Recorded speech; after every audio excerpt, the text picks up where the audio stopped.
This is Anarchast.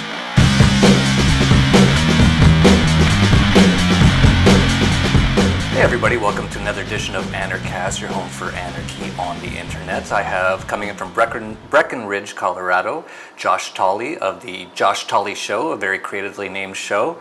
And he's also a business strategist and a real entrepreneurial-minded person. So we're going to get into a lot of that and how to make money and things like that. But before we do that, Josh, how did you become an anarchist? Well, you know, I really refer to myself as a freedomist because even anarchist has such a label now in social media that if you don't agree with somebody on something who says they're an anarchist, then all of a sudden you're not. So I'm just abandoning all titles in true anarchist form and saying, well, I'm just a freedomist, I'm just me, and, you know, as long as you don't get in my way, we'll be fine. Yeah, so how did you become a freedomist then? Well, I think business, really. I mean, I see a lot of people in the liberty movement, the freedom movement, the anarchist movement, and it's always like some documentary they watched or, you know, some book they read or Ron Paul campaign.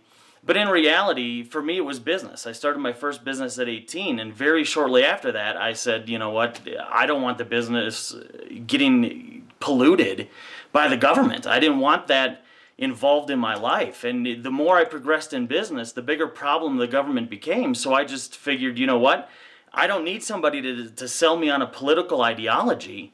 It just kind of naturally comes when you're pursuing freedom anyway. Yeah, I totally agree. I'm an entrepreneur myself, and I guess my first real big business was called Stockist.com in Canada, which I started around 1994. And of course, I was a young guy. I was 23 at the time, and I was shocked at all the things, all the government involvement that had to go on just to do a business. And that really, I guess, for me too, probably really got me thinking this way. It's because they weren't adding any value at all, as far as I could see, to anything I was doing, and all they were doing was just impeding me and taking my money. You know, what do you say to people who are about your business experiences and the involvement of government? Well, I think government's a reality. Unfortunately, we're not at a place where we've completely dissolved it yet, so we still have to deal with it. But I think too many people who want to become business owners, who want freedom, they use the government as an excuse. And yeah, I actually talk every day about how the government's a problem. I get that. But there's still so many opportunities for us to start businesses. And there's never been a movement of freedom in the history of the world that didn't have free enterprise fueling it. So when we look at this idea of, oh man, the government's so oppressive, absolutely agree. So we have one of two choices. We're either going to continue being employees or we're going to become entrepreneurs. At least if we become entrepreneurs, we can kind of get ahead of that inflationary wave. We can create a little wealth, whether it's in cryptocurrency or fiat currency, doesn't really matter. To the extent of I could take fiat currency and buy a billboard from a guy who doesn't know any better. So even when we look at the tyranny that still exists, entrepreneurship is still the best option for us. And I'm sick and tired of people in the liberty movement, freedom movement, anarchist movement, whatever, saying, oh, now's a bad time for business. So what, are you going to stay an employee? I mean, what's the logic there? Yeah, I totally agree. I see that a lot and I hear it a lot, and I don't agree at all with that mentality. I just saw one today on Facebook. We were talking, there was some thread about, what were we talking about exactly? Something to do with something about the government or taxes or something, and this one person said, yeah, that's why I don't do business anymore, I just sort of barter. And it's like, well, you don't have to go down to like, you know, bartering like haircuts for oil changes. I mean, there's lots of other ways around these things. Well, there are, and even when you look at bartering, even if we do worst case scenario, the government collapses, we're complete Mad Max, you know, fend for yourself sort of scenarios.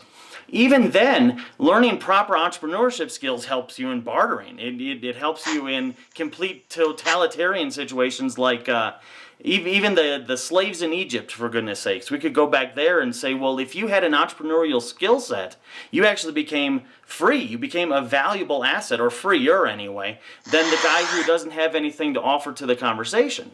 So you have to get back to this place where you just say, hey, you know what? Government or no government, I'm not going to let it stop me. We don't let it stop us from trying to grow organic food, so why would we let it stop us from growing organic businesses? Yeah, that's a great way to put it. Yeah, it's really a weird mentality that some people have doing that. Like you said, I see so many opportunities as well, even in the U.S., but a lot less than I see around the world. And of course, you have a lot more governments, and it is frustrating for sure. Just applying for licenses and permits. Just to cut hair in the U.S., you have to have a permit now, permission from the government. But I can tell you like to stay on the positive side, and so do I. So we won't just rag on all the bad things. Let's talk about some of the good things. And there is still ways to totally prosper and to live a fairly free life if you're willing to do it. And so you actually consult with businesses, and you're a business strategist. I know you're in Breckenridge, and you're at with Joby Weeks, and I was invited to that little event that you guys had there. Maybe tell us a little bit about what you were doing there in Breckenridge and what kind of stuff you do. Yeah, we had a small business big solutions seminar here. It's a 2-day event that I do. I used to teach the course over a 10-week period, but ever since I started my daily talk show, it's just not feasible.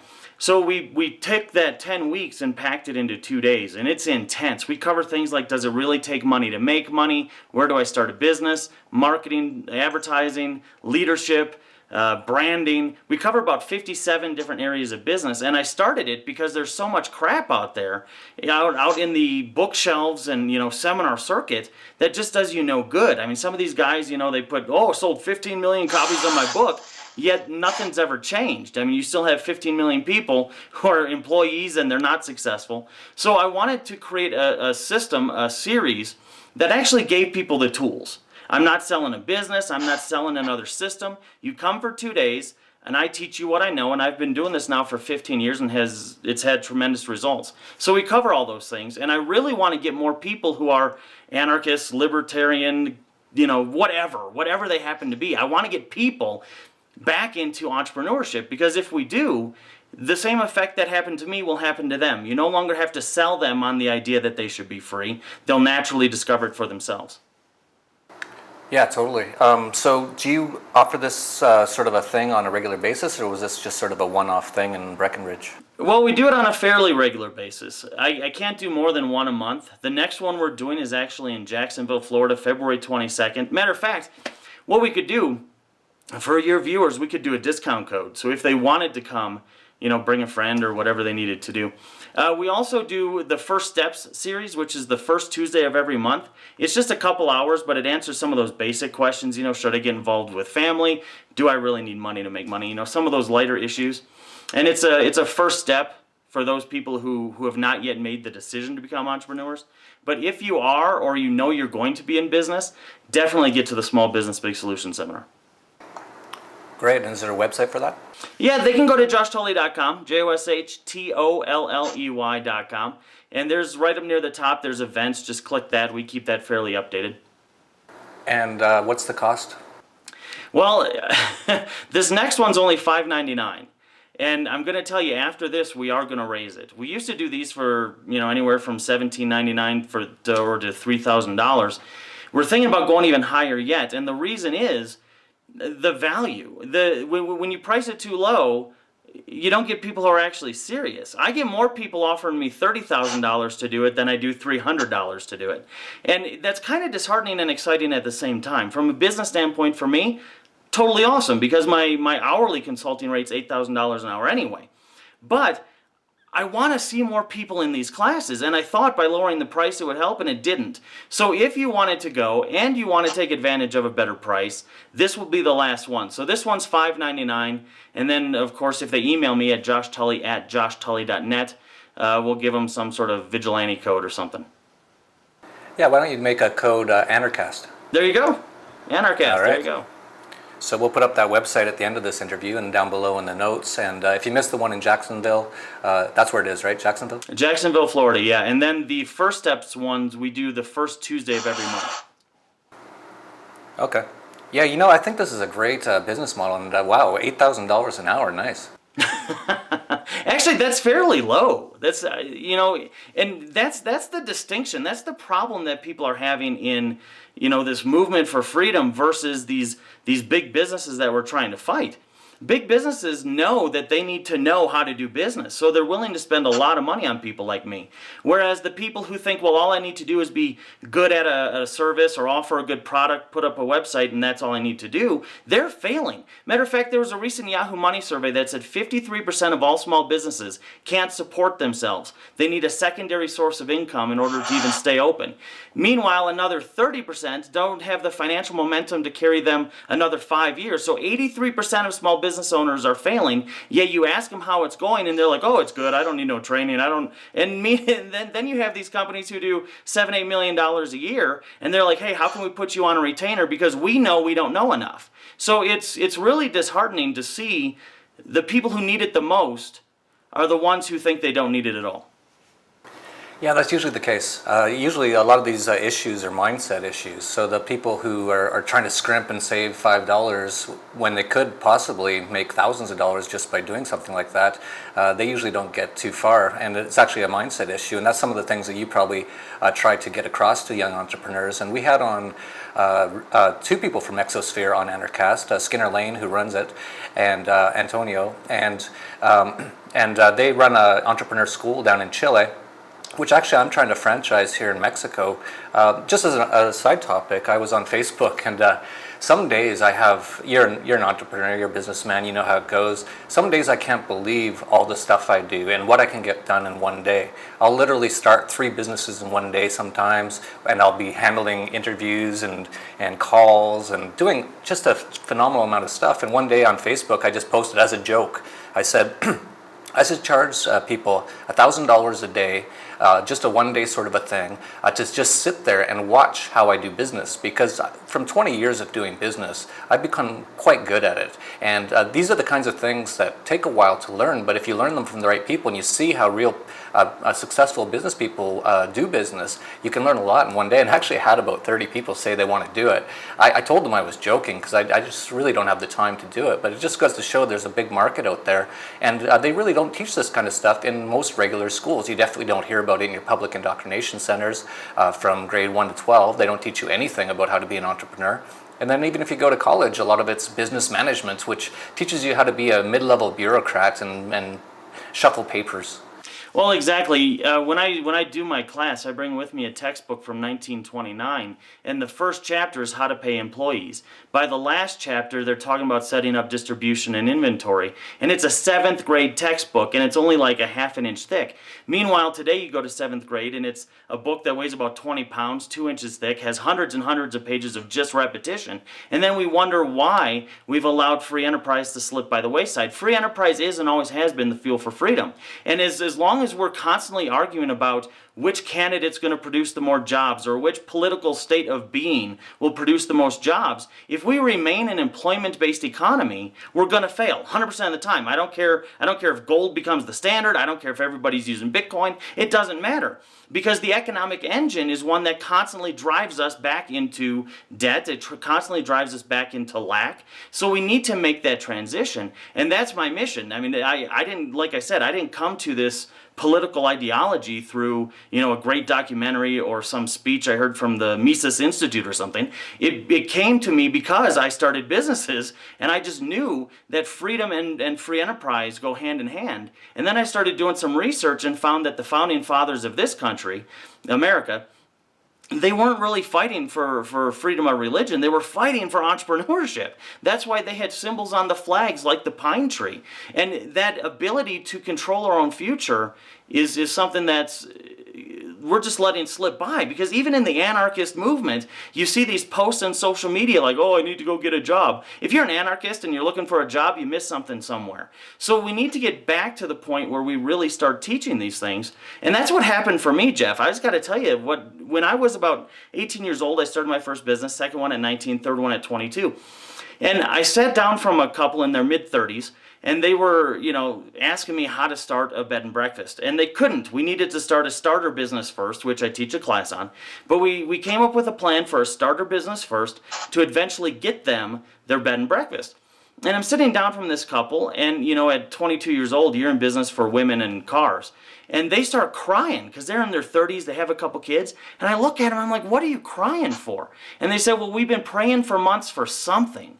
And, regardless of what happens politically, that ability to provide for ourselves, to control our time, to control our money, and to control what's really important to us is extremely vital. If you don't have anything to fight for, you have nothing to die for. And if you have nothing to die for, you have nothing to live for. So we need to get back to this place where we write our own destiny, regardless of what obstructions are in our way. I mean, there's entrepreneurship in prison, for goodness sakes. There's always a guy in prison who can get you what you're looking for.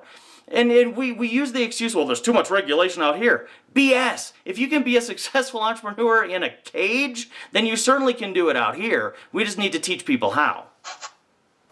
Yeah, you actually can't stop entrepreneurialism, even in a prison where you're totally locked in. They don't even give you money. And you really have no major assets at all, and you're regulated as to what you can do at what certain times. An economy always springs up, and they usually trade matches, or I heard about one prison where sardines became the currency, and people were just trading and getting things in there, and then providing services that people want, and providing a service. If there's only one washing machine, and usually people have to line up, one guy will start a business and he'll just charge some cigarettes for each wash. And you can't actually stop entrepreneurialism. It happens in prison, as you pointed out. And you started that long rant talking about politicians and stuff like that. And I just saw a news article today from Barack Obama, and he said, I have a pen and a phone. And he was saying that no matter what Congress does, I'm going to get Americans back to work, and I'm going to enable people to be creative and get jobs. And no politician can ever actually create jobs. All they can do is steal money from one group and give it to another group. And it's absolutely ridiculous that so many people still believe that politicians and central bankers actually can create prosperity. Well, exactly, and we've kind of replaced, spreading prosperity with treating poverty. And it's completely sick and twisted.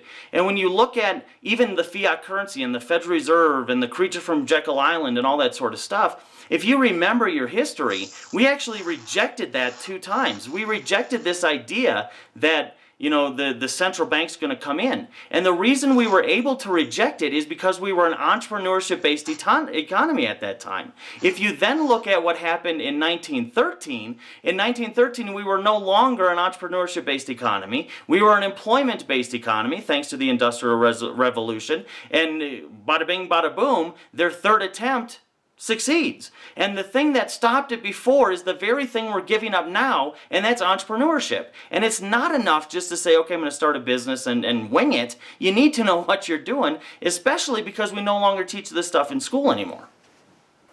Yeah, and actually the school system, it's been well documented that it really was put into place to create workers and actually military people. And it's done its job. It's actually done its job very well. It's created a whole ton of people who can't actually create their own businesses. They just go 9 to 5, and that's what school's there to train you to do, is to show up at 9 and leave at 5 and be obedient and obey authority. And it's just terrible. And I just saw another article just today from France, which actually almost went full commie recently, and never go full commie. And they almost went to 100% income tax rates, and they decided to leave it at 75%. And it's just destroying the country. And it's amazing how much they're just destroying entrepreneurship there, because have you heard of the car rental or car service called Uber? Yeah, I have. Yeah, it's really great. Actually, I had a friend, there's a bunch of them. I think one's called Lyft, one's called Uber. And you usually just have an app on your phone, and it's amazing because it's very high tech, it's very entrepreneurial. And because your phone knows your location through GPS and through the mobile phone network where you are, all you do is you click on the app, and within a few seconds usually, this very nice car, usually an SUV with leather seats, pulls up, and you're gone. It's much better than the taxi system. And so in France, this thing started to take away a lot of business from the very unionized and very socialist and communist-minded taxi drivers. And so taxi drivers started destroying cars, which is a very communist way of dealing with competition. They also just instituted a law. You won't believe this. This is a law in France now. If you have a private car service like Uber or Lyft, you have to wait 15 minutes from when you get the call to show up to give the unionized taxi drivers a chance to get there first. That's insane. That is just insane. But see, and that's because they know the power of entrepreneurship. The silent big war that's really happening around the globe is the battle against entrepreneurship. That's the reason why we need to get involved in fighting more now than ever. Because everywhere you turn, entrepreneurship, like you said, has been the fuel for freedom. Look at just what a little bit of entrepreneurship has done in China. Just a little. And all of a sudden you have these cracks that are starting to form in the Communist Party, because even they're saying, wow, maybe there's some benefit to this. So the call to entrepreneurship is one that we need to answer, and we just can't waste any time doing it. Yeah, I totally agree. And you brought up at the very beginning about labels, and I kind of have a hard time differentiating between an anarchist and an entrepreneur. They're almost one and the same. They basically believe, and capitalist as well, if you know the meaning of that word, which just basically means voluntary transactions, they're very tied in. So you kind of see it more from the entrepreneur capitalist side than the anarchist side, which is interesting. But yeah, I see them both sides. And so when I say I'm an anarcho-capitalist, I think I'm really being redundant, because what I'm saying is, I don't want someone to rule me, or I don't want to rule other people, which means I don't want anyone to initiate violence against me, which is what government does. And then on the capitalist side, what I'm saying is, and I also believe in free trade where there's no coercion, there's no people getting involved and stealing money along the way. So it's really almost one and the same sort of a thing. Well, it is, but what's happened is our definitions have become perverted to the masses. Now, you and I know the difference, but how many people think, well, capitalism is the problem, so we need more regulation, whereas capitalism, real free enterprise, was the solution to the problem, so we're actually campaigning for our own execution. So we need to not only get back to entrepreneurship, but we need to get back to reclaiming these definitions so they can't continue to manipulate the next generation with them. I've seen so many people, 19, 20, 21 years old, they're like, I'm an anarchist, A and a circle on their coat, and yay. And then you're like, well, what's your plan in life? Well, I'm going to graduate from college, get a good job, and I'm going to, have a great pension because I'm going to pick a good company. I'm like, wait, well, what? What? So, you have to get to this point where we reclaim those definitions too, Jeff. Oh, absolutely, and that's one of the big things that governments have always done is try to co-opt words, and so it's actually a really it's a planned thing to try to make those words sound dangerous. Anarchists, they've always said, whenever anyone breaks a window, it's an anarchist. To get people scared about the word. They've changed every word, including the word liberal, which used to mean basically anarchist. It used to mean libertarian at least, and now it means you're a socialist. So that's what they do, is they try to play with these words, and yeah, we really need to try to get control over some sort of words, because without words we can't really communicate our message. So there was something I wanted to ask you, and it just skipped my mind. What were you talking about? Actually, the thing I wanted to ask you about was your radio show. Yeah, so you do that daily, and where can people get access to that? I host the Josh Tolley Show on the GCN Radio Network Monday through Friday, 9 to 11 Central Standard Time. We air across the country and across the globe. We have listeners in all 50 states in markets like New York City and Atlanta. We air, for those who know who Alex Jones is, not that I'm endorsing or not endorsing, I'm just saying, for people who know who Alex Jones is, he's on right after me. So same network. 150 countries, 160 countries listen on a daily active basis in all 50 states. So just go to joshtolley.com or gcnlive.com. It's also on, I think, iTunes, Stitcher, and 100 other streaming services too if you don't have a terrestrial station in your area. Wow, that's great.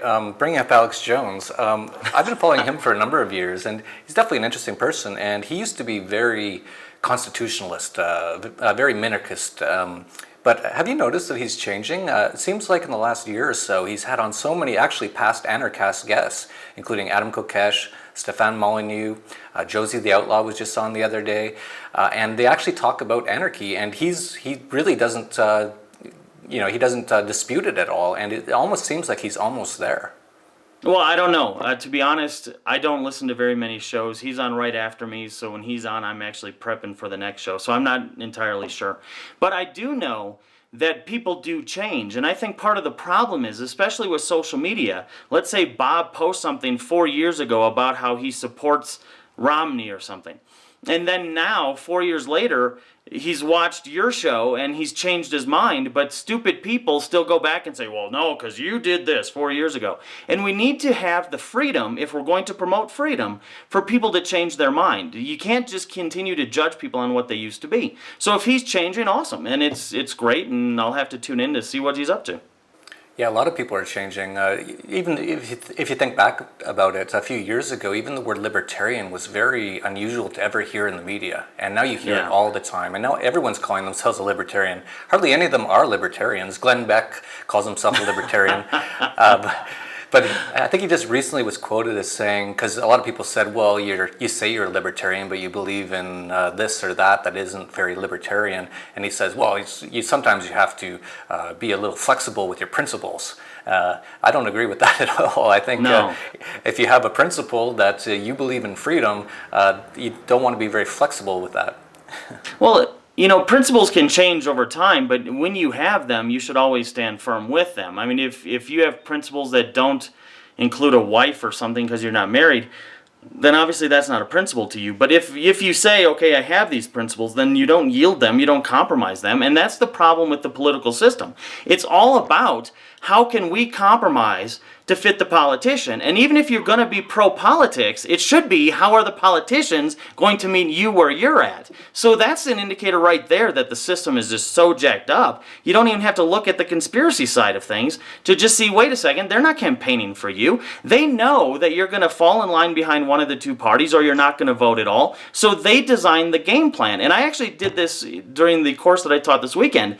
And I told them, never fight an enemy on the battlefield in which that enemy designed. I mean, that's just ludicrous. But what do we think we're going to do every 4 years or every 2 years for the midterms? We think we're going to go fight the politicians on the battlefield that the politicians designed, and then we become disappointed because we lost, and as if that should be some shocker. So we need to redefine the battlefield. I had a football coach that always said, no, we make them play our game, and entrepreneurship allows us to define the game.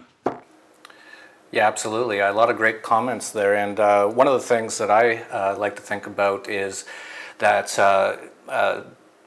when you're talking about politics and about all that sort of stuff, and it's so funny because so many people get so wrapped up in that and they think, oh, we'll change the game from the inside. And you see a lot of things like 9/11. If you believe, I think you're crazy if you don't think there's more to the story than what the government said. But a lot of people say, well, we should get another investigation by the government. It's like, well, I don't think that's going to work. You can't have the government investigating itself the same way you can't have the police investigating themselves. And we just saw recently that one person who got brutally beaten and the two cops got not guilty, and it was actually one of these sort of O.J. Simpson or Rodney King moments for us anti-police anarchists. But of course, we're anarchists. We didn't go out in the street and destroy things, but we were very upset about it.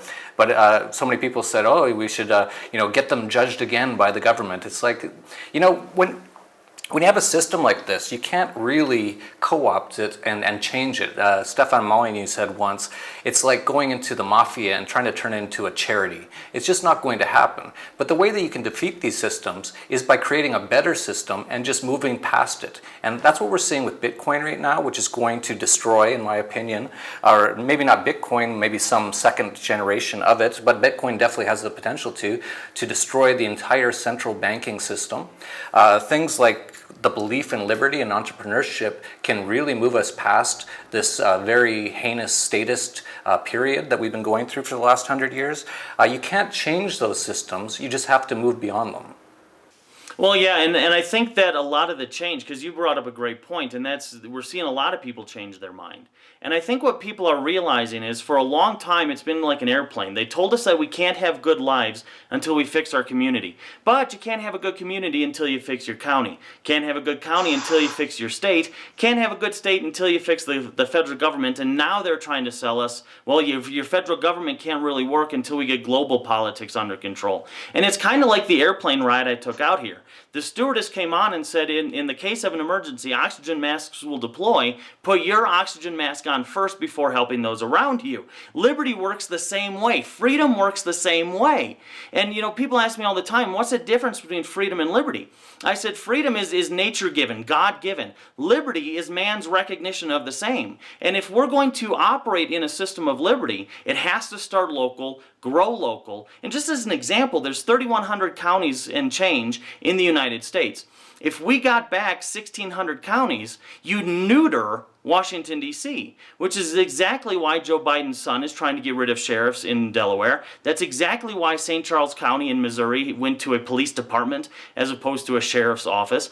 So they recognize where the threat is. We need to fight them in the battlegrounds that we can win, and that's exactly what this is about and why I'm so excited to be on your show. That's great, and I think that's a great way to end off this conversation. So for everyone, check out Josh's show on all the different media that he's on. We'll have links to all of it below, and as well his little conference in Jacksonville and many others coming, and definitely consider attending those and use the discount code Anarchast. There you go. We just helped some people save some money, and they're going to go learn and how to make more money. So that's great. So thank you very much, Josh. Thanks, Jeff. Thanks for having me. Yeah, that's it for Anarchast, your home for anarchy on the internet. Peace, love, and anarchy. This is Anarchast.